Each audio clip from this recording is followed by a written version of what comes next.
Would you let your child drink water from a tap that has already killed 3 people? It seems crazy, but that's exactly what happened to me. We were a humble family who just wanted to make our dream of owning a house come true. We built everything with our own hands, brick by brick. But there was something in that kitchen, something that shouldn't be there, a curse that came from the bottom of the well, literally. Stay until the end and get ready to hear the most disturbing story you've ever heard. A story where every drop of water could be your last breath.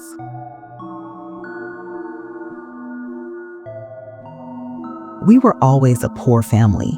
We fought for a more dignified life, and little by little, we got our little life together. It was me, my husband, and our grandson. With sacrifice, we saved as much money as we could, and it never went beyond $150 a month. After years and years of this struggle, which seemed endless, we bought a small piece of land, far from what people usually call the urban center. But we didn't care. It would be our corner, our home. We would never pay the high rent again.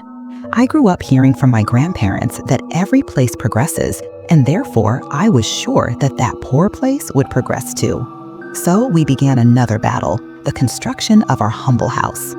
We worked during the week, and on the weekends, we built the walls with our own hands. In a little over 3 months, the house already had its square shape, with doors, windows, nothing new. Everything was used, but nothing that a good sandpaper and a couple of coats of paint couldn't fix. We soon called some relatives and friends to help us build our slab. We had the traditional barbecue, and the family gathered together happily. The masonry now had a roof that would shelter us from the rain, sun, and cold. All that was left was the wiring, plumbing, and finishing, but for us, it was already a palace as it was. 3 small bedrooms, a bathroom, a kitchen, and a living room. Outside, the large yard. We preserved the fruit trees at the back of the house and an old well, which allowed us throughout our journey to have the water we needed for whatever we needed. The house was completely walled, and only a small gate allowed us to enter and leave our palace. A very large gate was not necessary. We had no vehicle of any kind, except our legs, which took us wherever we needed to go. It would take another long month for the wiring and plumbing to be finished, and for us to be able to request the connection of electricity and water. That was the longest month. We were anxious about moving. Leaving the rent behind for good was a long-standing desire. Finally, everything was in its place. We could move in. The house was still just a subfloor and plaster, and we would slowly finish it. With the water turned on, we closed the well with a heavy lid, just for safety. After all, we had a 4-year-old grandson living with us. When the moving truck stopped at the door of our new house that Saturday, the whole family was filled with intense joy. It was a dream come true. With great joy and without letting tiredness get the better of us, we put everything in its rightful place. It was already dawn when we finished, but we were happy. After a hot shower at 3 in the morning, and after kissing my grandson who had been sleeping in his new room for a while, I smiled with satisfaction and went to bed. It was the first night in the new house. Despite my tired body, I was so excited that I couldn't fall asleep. If it were up to me, I would keep working nonstop. It was 5 in the morning when I heard a strange noise in the kitchen. It was as if the water had run out and then come back on with a lot of pressure. I got up quickly, sure that we had forgotten to turn off the tap. When I got to the kitchen, my grandson was standing in front of the sink, and there wasn't even a drop of water coming out of it. I held him by the arm and noticed that he was asleep. Maybe he had had a sleepwalking attack. He had never had one, but his father had. I imagined that it was somehow genetic. Careful not to wake him, I took him to his bed and laid him down, covering his little body. It was very cold that morning. As I covered him, his eyes widened and he said, "Did you see, Grandma?" And he immediately closed his eyes and continued sleeping. I went back to the kitchen, made sure that everything was in its place, and went back to sleep.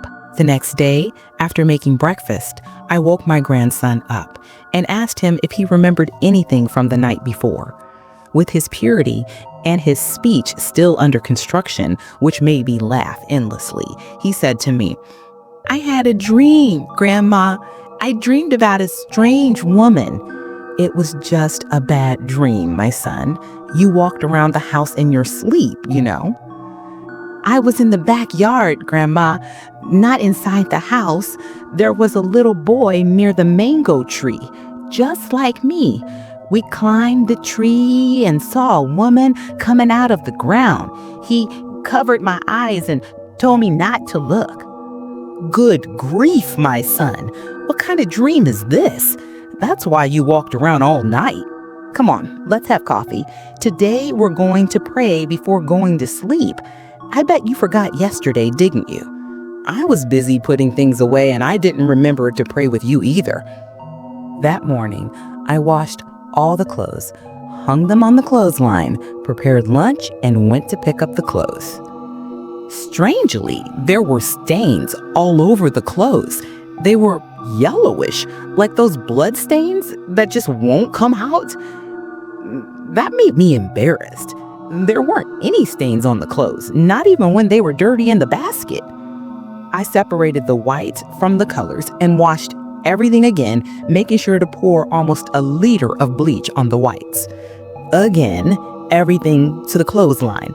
My grandson was running around the yard kicking his ball, and since there was still dirt, I figured the yellowish stains, some with a rusty tint, could be either from the ball or from his dirty little hands. I took him inside and made him sit in front of the television to watch his favorite cartoons while the clothes dried. The sun was very hot for the time of year, and soon the clothes were dry, but the stains remained. I took them off the clothesline and decided they would stay that way. While I was folding them in my room, my grandson shouted, "Grandma, I'm thirsty, but there's no water in the kitchen tap." I dropped the clothes and went over there. He probably couldn't turn on the tap. I turned it on, and there was indeed no water, but I had just turned on the tap in the bathroom when there was water there. We hadn't put up the water tank yet, because we knew that in times of emergency, we had water from the well. I went to the bathroom, and the water was flowing normally from the faucet. I figured there must be a problem with the plumbing. I would ask my husband to check it as soon as he got home from work in the afternoon. I finished folding the clothes, sat in the living room with my grandson, and heard a strange noise again from the kitchen faucet. I got up and was grabbed by the sleeve of my shirt by my grandson. "Don't go, Grandma. Stay here with me." "Let me go and see, boy. I'll be right back." "No, Grandma, don't go, please." I shook off the boy's tug with a scolding and went. He curled up on the couch and covered his eyes with the pillow. I got to the kitchen and there was nothing there. I turned on the faucet and the water flowed. I shook my head and turned to go back to the living room. The faucet turned on by itself and rusty-colored water started to come out. I ran and tried to turn off the faucet, but it wouldn't turn off. The water was coming out with full force and the sink drain was no longer able to drain. Desperate about the imminent flood, I stuck my hand in the drain to see if something was blocking it while the water gushed out of the faucet. My grandson, standing in the doorway, looked at me with teary eyes and said, "Leave it alone, Grandma. Let's wait for Grandpa outside in the street." "I can't leave it like this, my son. Look at this." As I tried to unclog what wasn't blocked, I felt a punch to my head. I felt a little dizzy and the water stopped. I thought I had hit my head hard on the faucet. I took a deep breath, looked at the water, which was slowly draining, and put my hand on my head. There was blood and a large strand of hair missing. My grandson was in the same place, but with his hands covering his eyes. "Okay, son, it's over. Let's wait for Grandpa outside." "Does it hurt, Grandma?" "No, honey, I just hit my head hard on the faucet, that's all. Come on, it's over now." He held my hand tightly and we walked to the gate. It was almost time for my husband to arrive. I was going to ask him to take a look at that faucet urgently. My grandson was running on the sidewalk with a little boy the same age as him. He was our neighbor, and since I didn't know almost anyone yet, I started talking to the boy's mother. Have you lived here for a long time? 5 years? You're new, right? I saw the construction and your move. Yes, we've only been living here for a few days. Are you enjoying it? The only thing that bothers me a little is the lack of water. Does that happen often? Lack of water? I've lived here for 5 years and there's never been a lack of water in my house. Strange. Yeah, and even stranger is that when it runs out, it only runs out in the kitchen. Must be a problem with the plumbing. Call someone to take a look. I will. See you later. I'm going in to make dinner. See you. Nice to meet you. The woman calls her son and leaves. When I look around the corner, my husband comes over. He gives me a loving kiss and says, "I'm so hungry, woman. What's for dinner?" I haven't made dinner yet, my dear. The kitchen faucet is acting strange. You need to look at me. We went in, he put on some comfortable clothes and went to check the plumbing. There was nothing. He screwed and unscrewed the faucet and nothing. Everything was normal. Woman, the problem must be this faucet. I promise I'll buy a new one next month. This one was lying around near the well, and since it seemed fine, I thought it would be a good idea not to spend any money on it. Okay, dear, with me at home now without work, I know it's not easy. We don't have rent anymore, but you're paying for everything alone. Maybe it's a simple thing to solve. I'm not complaining. I was the one who asked you to quit your cleaning job. You don't have to work yourself to death in other people's houses anymore.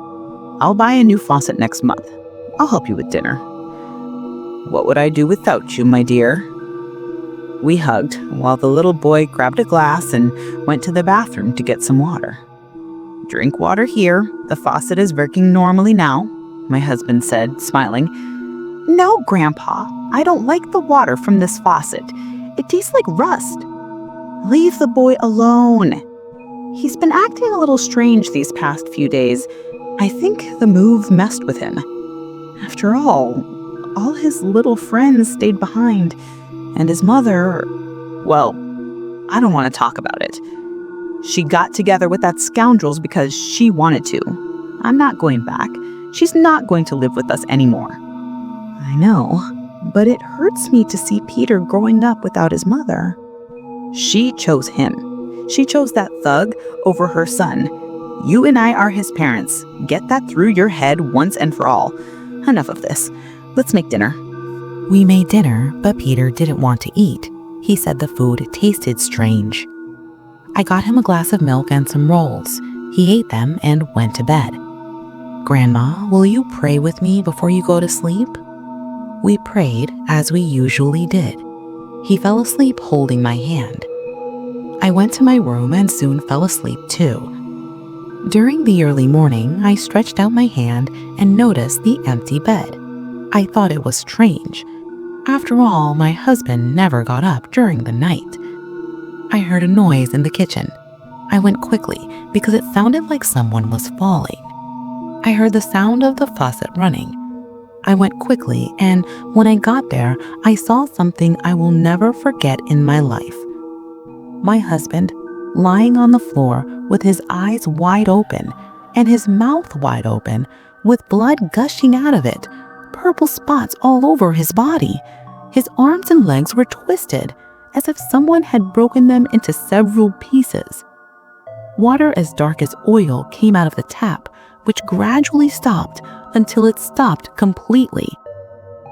I screamed so loudly that soon the neighbor was banging on my gate, desperately. I covered my grandson's eyes with my hands and dragged him outside while I screamed for help. Soon there were some police officers at my house. The rescue vehicle was replaced by a forensic medical vehicle as soon as the paramedic confirmed that my husband was dead. I was in shock. My ground disappeared. I looked for answers and couldn't find any. Who had done that to my husband? There was no logic in what I had witnessed. I had to talk to my daughter. She needed to help me in that difficult moment. Those were difficult days. The medical report gave cardiac arrest as the cause of death, multiple fractures, but the police couldn't find any evidence that anyone had entered my house. I soon became the main suspect. My grandson hugged me and said it was the woman with the tap. He was taken away from me with the usual violence of his mother. Who would say that boy was not right in the head just like his father? I always said that. Without the strength to respond, I kept quiet, but I began to believe what Peter was saying. I was investigated in every possible way. The police said that I must have had a lover, and that was why I had committed such an atrocity with my husband. They searched my entire life and ended up giving up because there was nothing. No life insurance, no lover, nothing. Just a woman hurt by tragic events. I spent hours sitting on the chair in that kitchen, watching that faucet very closely, but it was as normal as it had ever been. Ever since we moved in, my grandson still didn't want a single drop of water to come out of it, which caused him endless scoldings from his mean mother. Every night, the same noise and the same feeling that something was wrong. Peter's bedroom door, which used to be left open, was now locked by him every night, and when we were going to pray, he would say to me, "Grandma, never go to the kitchen at night." I questioned him and heard from my daughter, "Are you really going to listen to that unbalanced child? Please, Mom." Already tired and remembering exactly why my husband had sent her away along with the bum she called her love all the time, I decided that I would send them away too. I would say that I had already recovered and no longer needed her in my house. That night, I put Peter to sleep with me. For days now, I had felt the impending fear in his eyes and his strange behavior as he spent hours on the tree watching the well while talking to himself. I could not let the mental health of such a young child be shaken by that woman who called herself his mother and my daughter. Once again, in the early hours of the morning, the same noise from the day my husband died woke me. I was reluctant to get up. I felt fear and a shiver down my spine. The whole scene of that fateful morning came back to me, but I needed to know what it was. Then I slowly got up and walked slowly, step by step. The hallway was dark and the noise became more and more intense, as did the fear that was taking hold of me. I felt a hand hold me and turned around, certain that it was Peter trying to stop me from reaching the kitchen, but it wasn't. A woman in a state of putrefaction with long black hair. A liquid as black as coal was dripping from her mouth. Her eyes were completely black, and her hand was a faucet. The kitchen faucet.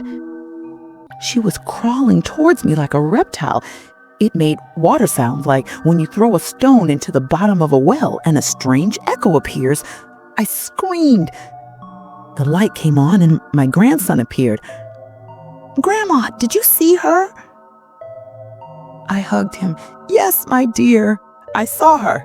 Stay in your room. I need to go to the kitchen." "No, Grandma, stay with me." "Come after me, but don't open your eyes." Grabbing my clothes and with his eyes closed, Peter followed me to the kitchen, and there they were. Purple, twisted with wide eyes and dark blood coming out of their mouths. My daughter and her husband, while the faucet slowly turned off by itself. I grabbed Peter in my arms and ran. I stopped for a moment. I was sure I had heard the heavy well let move, but I didn't have the courage to look. Once again, I screamed for help, and the police and the forensics car parked one by one in front of my gate. My grandson and I were shaking with fear. I tried to find a rational way to explain what I had seen, but there was none. In addition to being a murderer, I would be considered crazy, and my grandson would certainly end up in an orphanage. There was no one else for him except me. I needed to think. One of the investigators, older than the one who had come to the other incident, approached and said, "Can you find the words to explain to me what happened here tonight?" There was something strange in his eyes. "No, sir. I have no idea how this happened again. I was sleeping with my grandson. I heard noises in the kitchen, and when I went to look, I came across this." "Nothing else?" "Nothing else." The man looked at Peter, who was silent, just as I had instructed him to be. "What was your relationship with your daughter like?" "Normal. She didn't live with me. She was just spending some time here until I got over what happened to my husband. You know, ma'am, I've been the chief of police in this region for a long time. I've been here before." "It wasn't you who came last time. How have you been here before?" "Many years ago. I think at least 15 years. "Why? There was nothing here, just an empty lot." "Yes, but there was a murder here." "Murder?" "Yes. Did you notice that there were the foundations of a house?" "No. We built the walls of this house ourselves. The only thing that was here was a well. We even built the wall, my husband, I, and some friends of ours. There was a house here, practically built. Even the structure for putting the tiles on it was ready, but it was never inhabited." "What happened?" "The bricklayer who was building the house, he began to develop an unhealthy obsession with the wife of the man who was paying him to build the house. He called the woman insistently, with whom he insisted on discussing all matters related to the construction. Feeling uncomfortable with this, she told her husband that she no longer wanted to deal with him. The husband intervened and asked the man to talk to him and not to call his wife anymore. The bricklayer got furious. One day, when he found out that his boss had gone on a trip, he called his wife, asking her to come to the construction site urgently because something was wrong.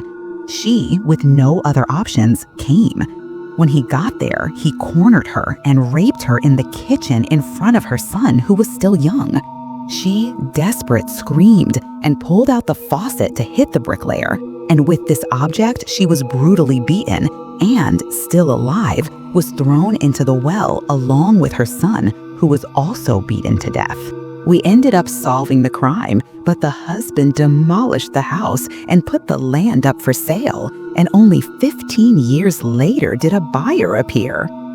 I listened, astonished. It could only be her, the woman who came out of the tap, but who would believe me? I kept quiet, certain that I should fill in the well and pull that tap out of the wall. I just asked, "What was the little boy's name?"